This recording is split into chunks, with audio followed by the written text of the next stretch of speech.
So it's on there, so just hit play. Hit play. So when I start seeing people. Yep.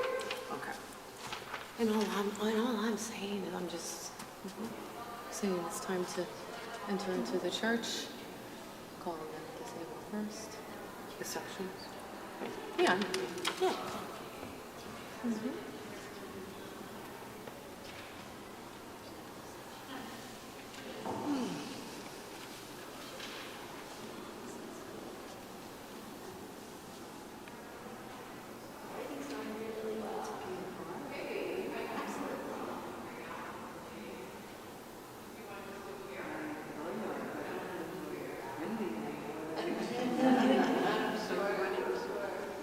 But just think on that, how proud your mom is watching over you right now.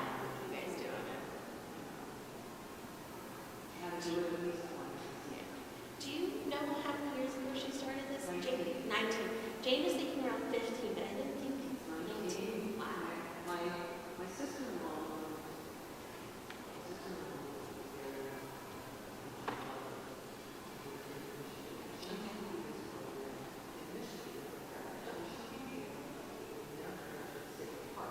Right, because, yeah. Yeah, absolutely. Yeah.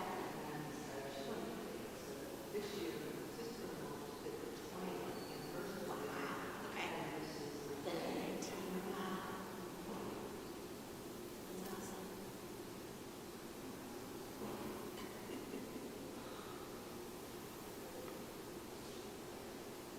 Yeah, Jane and I were trying to figure out, because I didn't come first, because we've only been in the parish 20 years. So, I grew up in here, but I went to Swiftwater, and Jane lived in Vermont, so then when Kevin and I got pregnant, she was older half time I moved in. It was like a no-brainer, she's like, I'm coming down. So we had property here, so we finally built our house. So we've been here about 20, going on, it'll be 21 years now, next fall, so 20 years. But the first year, Jane went, because as a new person, someone invited her to a table, just to see. And then she's done the table ever since. She does, yeah. My sister would yell at me. Get over here and do the music right.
Are there people coming down the hall yet?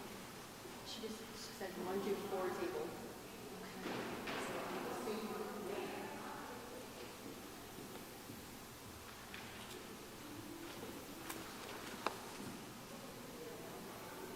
Cold night in Bethlehem, no fire to warm her hands. She gives birth to the Word made flesh.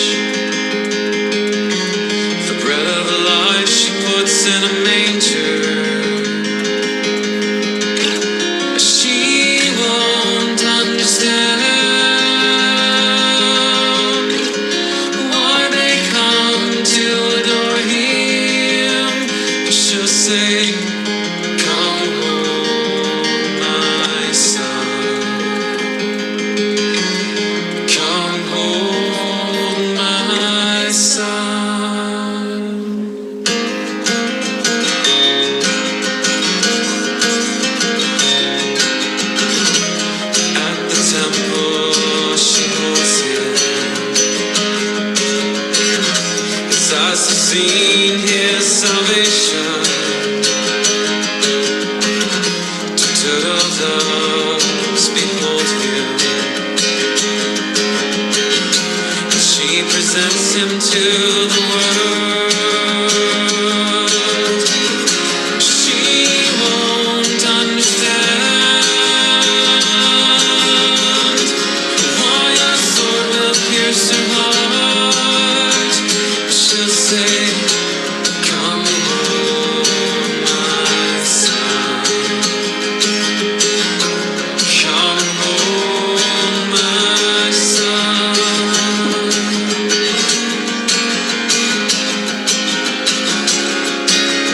Come home, Jesus. Come home, Jesus. In the streets of Jerusalem, she cries out loud, "Where is my boy? He's gone to serve his father now. His father's house is where he dwells," and she won't understand. His father's standing next to him. She'll say, "Come home, my son. Come home, my son." On the hill of Calvary, woman, behold your son. She watches him nailed to a tree. The child she bore grasped for air. A loud cry and her heart is pierced.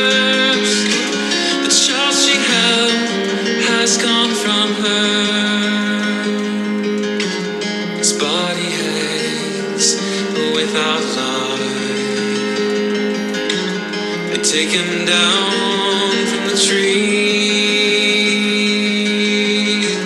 but lay him in his mother's arms, but lay him in her arms. She won't understand why her son had to die. But she said, "Come home, my son. Come home,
salvation. Turtle doves behold him. She presents him to the world. She won't understand why a sword will pierce her heart. She'll say, "Come home, my son. Come home, my son."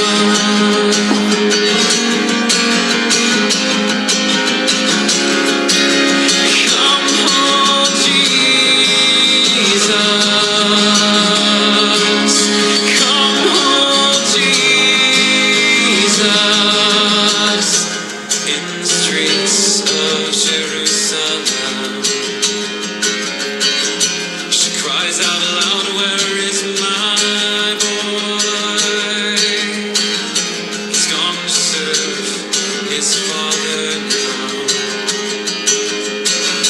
His father's house is where he dwells, and she won't understand. His father's standing next to him. She'll say, "Come home, my son. Come home, my son." On the hill of Calvary, woman, behold your son. She watches him nailed to a tree. The child she bore grasped for air. A loud cry and her heart is pierced. The child she held has gone from her. His body hangs without life. They take him down from the tree, but lay him in his mother's arms. But lay him in her arms. She won't understand why her son had to die. But she said, "Come home, my son. Come home, my son."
This looks beautiful.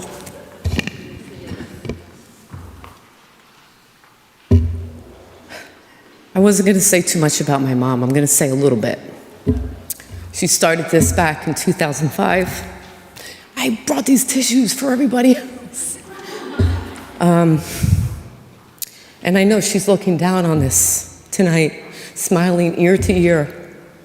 She's also laughing at her daughters because she did this every year, and this is hard. This is a lot of sweat and tears and time, and she did this for a long time. So I know she's proud of us, but we couldn't keep up with what she did. You can blow your candles out now.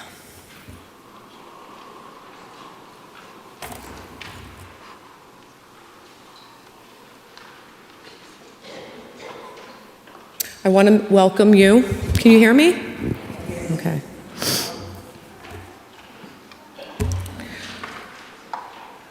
What a joy it is to gather together tonight, surrounded by flickering candle lights and the warmth of our community.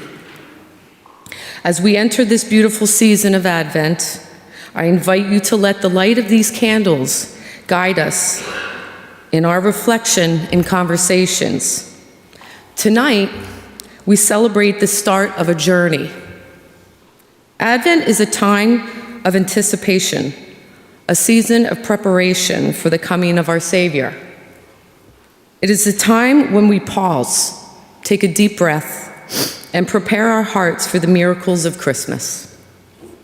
Each candle we light symbolizes hope, peace, joy, and love. Together, we will explore what it means to truly come and see. Come and see, these three simple words, invites us into a deeper experience of our faith. They echo the call of Jesus, who invites us into a relationship with him.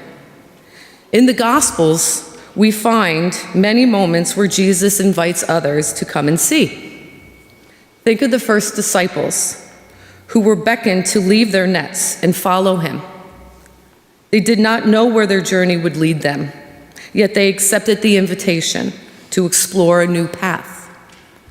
As you follow our Come and See program this evening, I ask you to reflect on your journey. What are your nets you need to leave behind? What are your fears or your doubts that keep you from fully embracing the invitation to come and see? Perhaps it's a busy schedule, a burden of expectation, or a lingering sadness. Whatever it may be, I encourage you to lay it down tonight and open your hearts to the possibilities that lie ahead. Advent is not just a time to prepare for the celebrations of Jesus' birth. It's the time for us to awaken to the beauty and wonders of God's presence in our lives. It is a season to cultivate joy and to remember the gifts we have been given. Each candle we light tonight reminds us that even in the darkest of times, there is always light to be found. And it is in that light that we come and see the goodness of the Lord. As women, we often find ourselves nourishing others, putting their needs before our own. But this Advent, I want you to nurture yourselves. Take time to reflect on what it means to come and see, not only the world around you, but also the depths of your own hearts. Allow this season to be the time of renewal, a time to reconnect with your dreams and your passions. So tonight, as we gather together in this sacred place, let us open our hearts to the invitation to come and see. Let us embrace the light that shines within each of us, and let that light illuminate our path forward. As we move into this Advent season, may we support one another in our journeys, encouraging each other to discover the beauty that comes from truly seeing. Thank you for all being here tonight, for being a part of this community. Together, let us come and see the miracles that await us in this Advent season. May your hearts be filled with hope, peace, joy, and love. We're going to do an opening prayer. It's in your program. It's the Hail Mary. I want you to all say it. Hail Mary, full of grace, the Lord is with thee. Blessed art thou amongst women, and blessed is the fruit that thy womb, Jesus. Holy Mary, Mother of God, pray for our sinners, now at the hour of our death. Amen.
the first Sunday of Advent, we light the candle of hope, symbolizing in the anticipation of the coming Messiah and the hope he brings to the world. God sent forth his Son, but to prepare a body for him, he wanted the free cooperation of a creature. For this, from all eternity, God chose for the mother of his Son a daughter of Israel, a young Jewish woman of Nazareth in Galilee, a virgin betrothed to a man whose name was Joseph, the house of David, and the virgin's name was Mary. The angel Gabriel was sent from God to speak to Mary. The angel said to her, "Do not be afraid, Mary. You have found favor with God. You will conceive and give birth to a son, and you are to call him Jesus."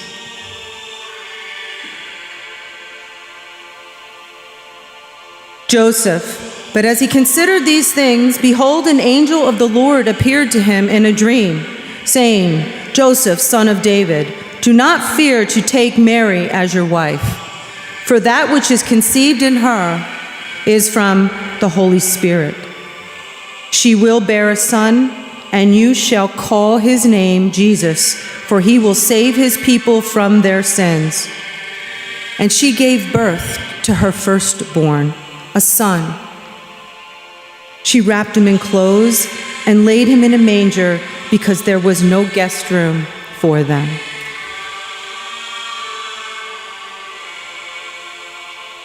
And there were shepherds living out in the fields nearby, keeping watch over their flocks at night. An angel of the Lord appeared to them, and the glory of the Lord shone around them, and they were terrified. But the angel said to them, "Do not be afraid. I bring you great news of great joy that will be for all people. Today in the town of David, a Savior has been born to you. He is Christ the Lord. This will be a sign to you. You will find a baby wrapped in swaddling clothes, lying in a manger."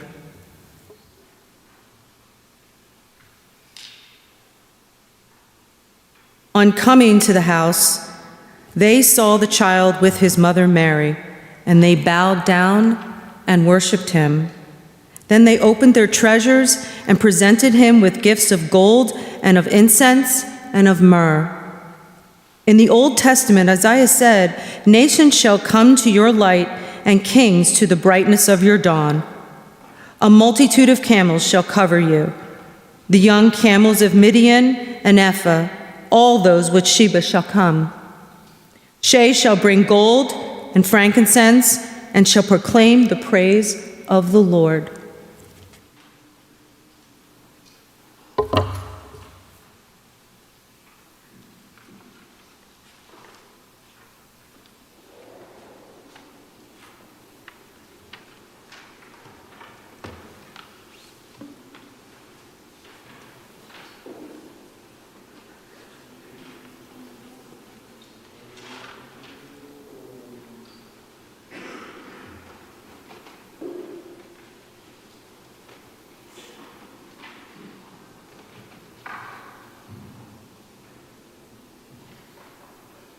First reading, John 1, 1-13. In the beginning was the Word, and the Word was with God, and the Word was God. He was with God in the beginning. Through him all things were made, and without him nothing was made that has been made. In him was life, and that life was the light of man. The light shines in the darkness, and the darkness has not overcome it. There came a man who was sent from God. His name was John. He came as a witness to testify about the light, so that through him everyone might believe. He himself was not the light, but he came to testify about the light. True light, who gives light to every man, was coming into the world. He was in the world, and through the world was made through him. The world did not recognize him. He came to his own, and his own did not receive him. But to all who did receive him, to those who believed in his name, he gave the right to become children of God, children born not of blood, nor of the desire or will of man, but born of God. This is the word of the Lord.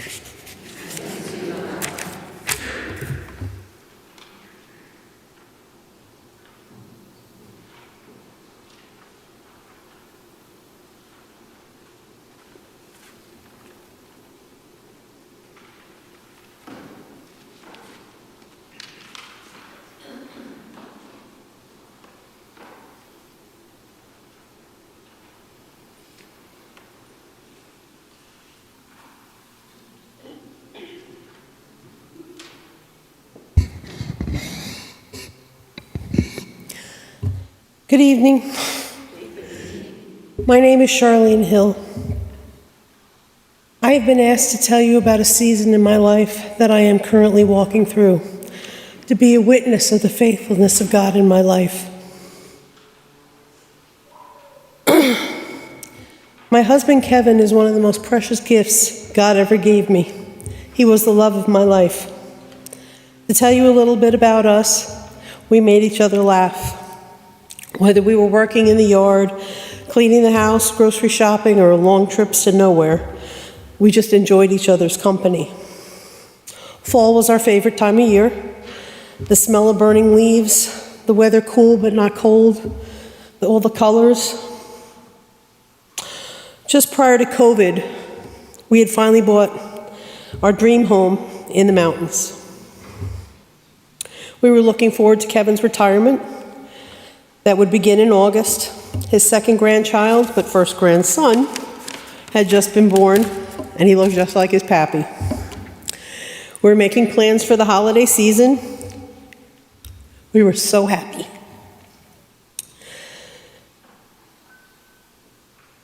Forgive me. The day before Thanksgiving in 2022, he came home from work with a headache.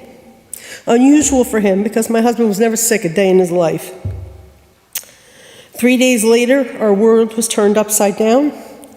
Kevin was admitted to the hospital and we were told he had stage 4 cancer. While the doctors were preparing a plan for brain surgery to remove the largest of the 4 tumors that they had found, I needed to run home to grab what I would need for a few days. I walked into my home that night, and I had nothing left. I fell to my knees and I cried out to God. I was sobbing so hard. There was no sound. There was no air. All my fears, all my heartache, despair. I cried till I had nothing left. I have no idea how long I sat on that floor, sobbing, just emotionally drained. I never felt closer to God in my life. It's hard to explain. It truly felt like He was holding me.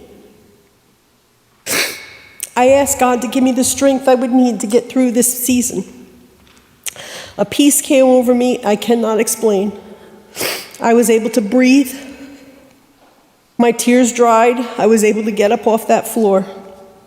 In 4 short months, Kevin was gone. I can tell you as sure as I am standing here, God gave me supernatural strength throughout Kevin's illness. I can say I have peace that defied all understanding. I continue to praise God through every day, knowing I am not alone.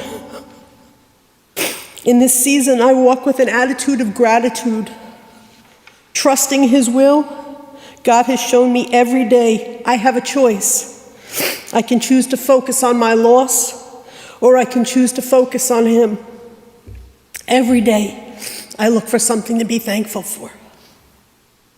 I'm thankful for the time that we had. I am thankful that we left nothing unsaid. Thankful for the friends God has brought into my life. Thankful for the ability to serve within my church. Thankful He has brought laughter back into my life. I am so grateful God answered my prayers and let me see the beauty in the ashes. I've learned to release what I cannot control, to trust in His will. My prayer now is, God, give me the ability to finish this race and hear you say, well done. In closing, I would like to say thank you for your time. Thank you to Perry and Nicole for giving me the opportunity to be a witness of the goodness of God. And thank you all for listening.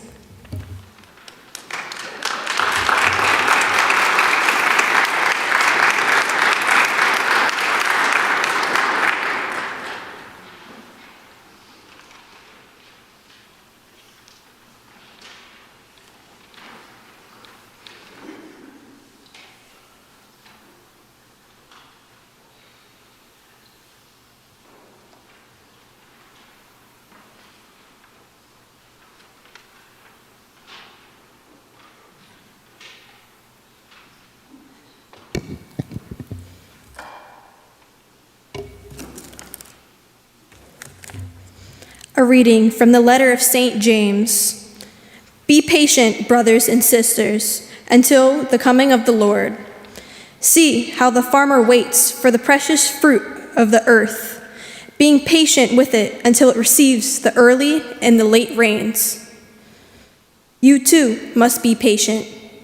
Make your hearts firm, because the coming of the Lord is at hand. Do not complain, brothers and sisters, about one another, that you may not be judged. Behold, the judge is standing before the gates. Take as an example of hardship and patience, brothers and sisters, the prophets who spoke in the name of the Lord. This is the word of the Lord.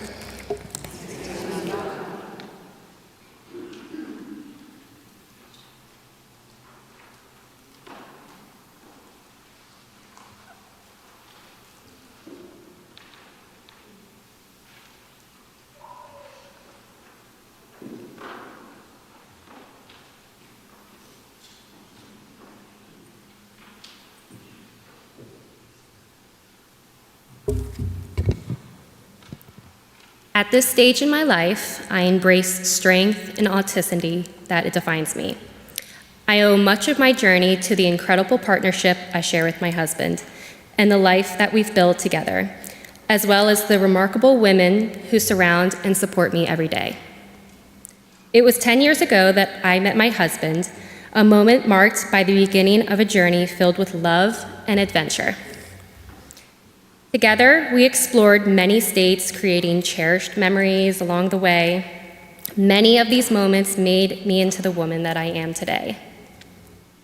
In the midst of the pandemic, we stood together at the Queen of Peace and exchanged vows. A few years later, we were blessed by God with the arrival of our first child, a beautiful daughter who filled our hearts with more love than we could have ever imagined. Sometimes we are surrounded by people like this, and it may take years for us to understand the reason that they're in our lives. Keeping an open heart and open mind, in my opinion, is the greatest gift to give yourself. Each one of these people in my life were sent to me by God's grace. I am forever grateful for the different paths they show me, leading me to where I am today. Not only am I a wife, and a mother who loves and appreciates her life, but I am also a strong woman who looks forward to raising my daughter surrounded by the wonderful women. As we enter the Advent season, a time of reflection and anticipation, take a moment to appreciate the blessings and the people in your lives. It's a season of waiting and preparation, not just for the celebrations ahead, but for the many opportunities to help you grow and give and to be grateful. May this Advent bring you peace, joy, and a renewed sense of purpose.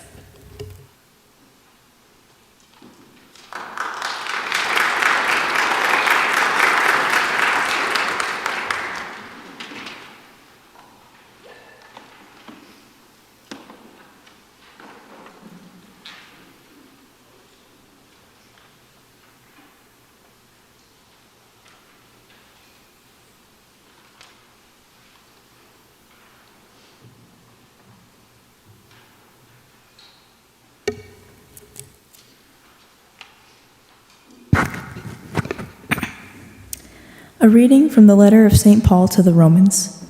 Brothers and sisters, you know the time. It is the hour now for you to awake from sleep. For our salvation is nearer now than when we first believed. The night is advanced, the day is at hand. Let us then throw off the works of darkness and put on the armor of light. Let us conduct ourselves properly as in the day, not in orgies and drunkenness, not in promiscuity and lust, not in rivalry and jealousy, but put on the Lord Jesus Christ, and make no provision for the desires of the flesh. This is the word of the Lord.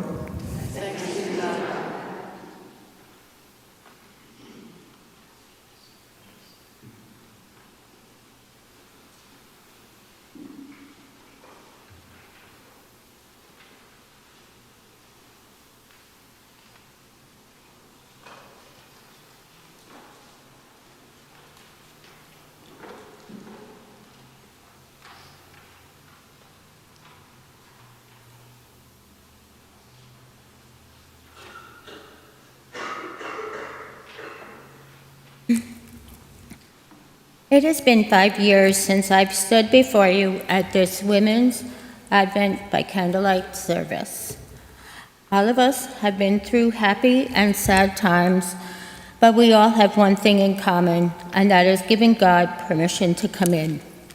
I don't think there is anyone here who has not reached out for his hand to lead them, and he is there to take hold of our hand and say, "Come and see." In 2020, we were struck by COVID. There weren't any masses, not able to receive the Eucharist. Many of us were out of work for a long period of time, not being able to be with our family and friends, and loss of necessary things. It was a scary time for all of us and our whole world as well. I've had to wear hearing aids for over 20 years due to a bisensory neural hearing loss, and I learned how to read lips. I had purchased new hearing aids in 2020, and 6 months later, I began to experience hearing problems with them quite suddenly. Asking my husband and daughter to constantly repeat what they were saying, and depending on my husband to repeat things for me in other situations. When we were able to come back to Mass, I could not even understand Father Mike, Deacon Bob, or Deacon Joe, and it became very distressing. After several visits to my audiologist and several adjustments and still unable to hear, it was time to see a specialist. My husband researched cochlear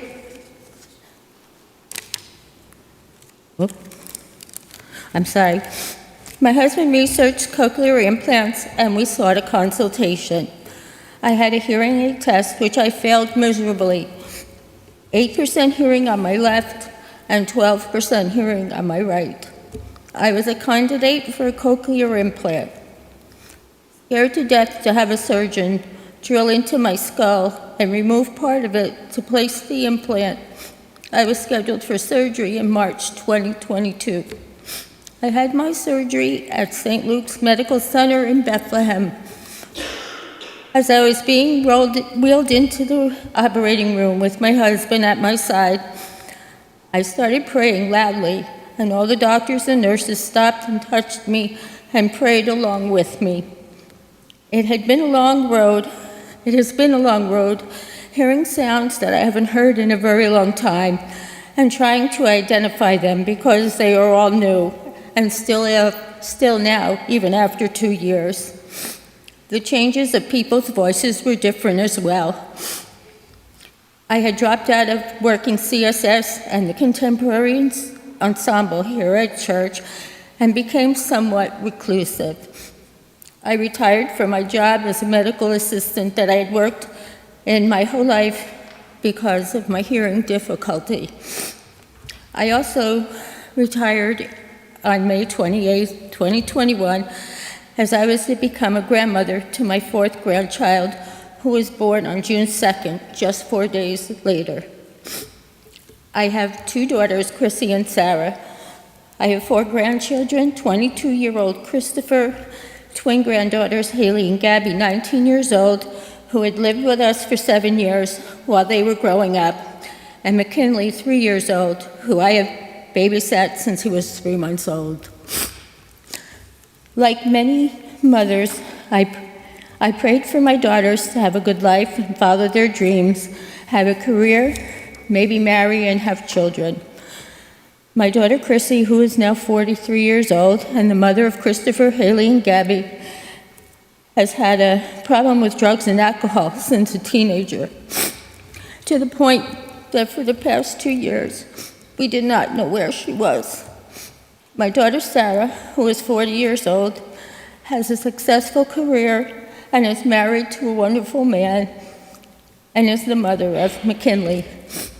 Chrissy has been through a very bad time with drugs, alcohol, and jail time, but she has been in recovery since June and to this date is clean and sober and spending Thanksgiving with us, the whole family being together for the first time in a very long time. Not to be left out, I have cared for my husband Ed through multiple medical issues over the past few years, having COVID and pneumonia twice, multiple kidney stones, one almost taking his life due to causing sepsis and a staph infection, and multiple kidney stone surgeries. He had a third mini stroke in June of 2023, which necessitated a cardiac ablation, which he had a complication from. Total knee surgery in November 2023, with another kidney stone 1 week later, and still another kidney stone in December, 1 week before Christmas. With many prayers and support from our family and friends, which we are forever grateful for.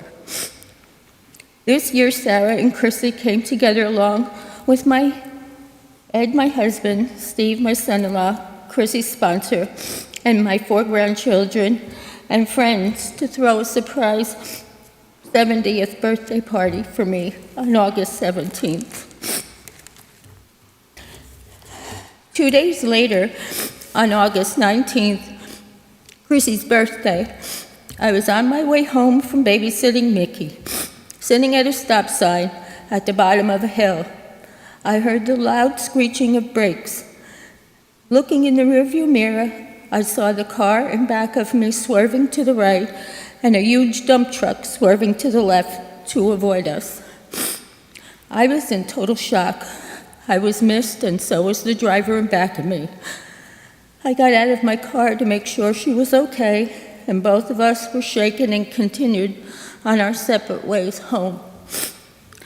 I don't know how I got home praying all the way and thanking God for what could have been.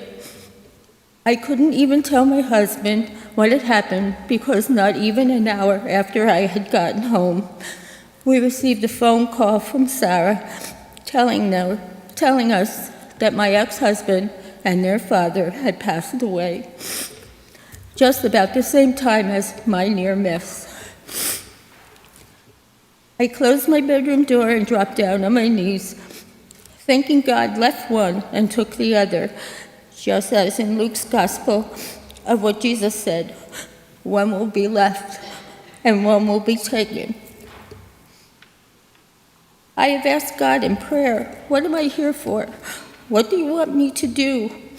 And one day I heard his voice saying, you are taking care of what you need to take care of. You took care of your mother before she passed away. You took care of your children. You take care of your grandchildren and your husband.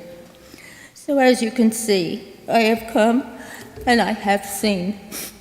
Every day I pray, Jesus, I surrender myself to you. Take care of everything. Sometimes, many times a day.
The star had guided the wise men to Bethlehem. The prophecy had recorded exactly where the Messiah should be born, and the dream warned them to return home a different way. Without this divine intervention, they would have never come. The scribes would not have known where to send them if they had arrived, and they would certainly have fallen into Herod's trap without the warning. And having been warned in a dream not to go back to Herod, they returned to their country by another route.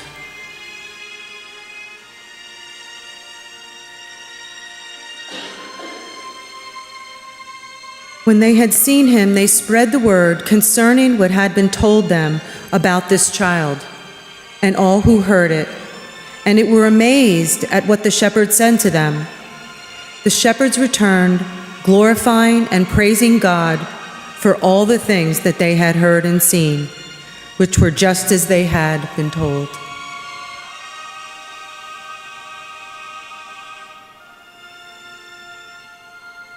Now when they had departed, behold, an angel of the Lord appeared to Joseph in a dream and said, "Rise, take the child and his mother and flee Egypt, and remain there until I tell you, for Herod is about to search for the child to destroy him." Then Joseph got up, took the child and his mother by night, and went to Egypt and remained there until the death of Herod. This was to fulfill what had been spoken by the Lord through the prophet, "Out of Egypt I have called my son." Joseph was 110 years old when he passed, and Jesus was still alive.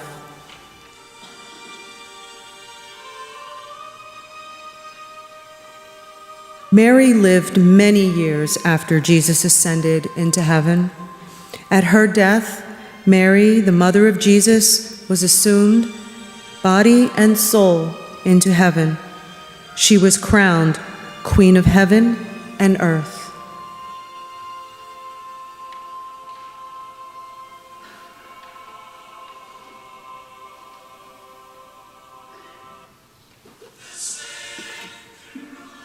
The light of Jesus remains. It is the candle that he lit when you brought him into your heart. Take the light Christ has glowing within you and share it with your family, friends, and those you encounter day to day. Christ has come, and our hope is in him, sure and steadfast, an anchor for our soul, a hope that is eternal. Take this light with you this Advent season and encourage those to come and see what can be.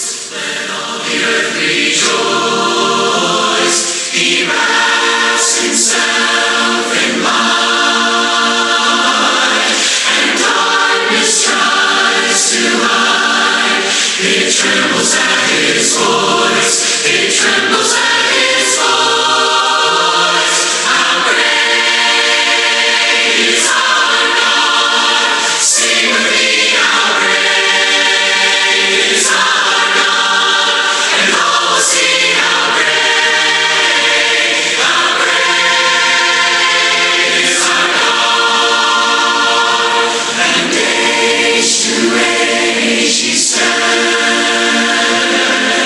and time is in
Send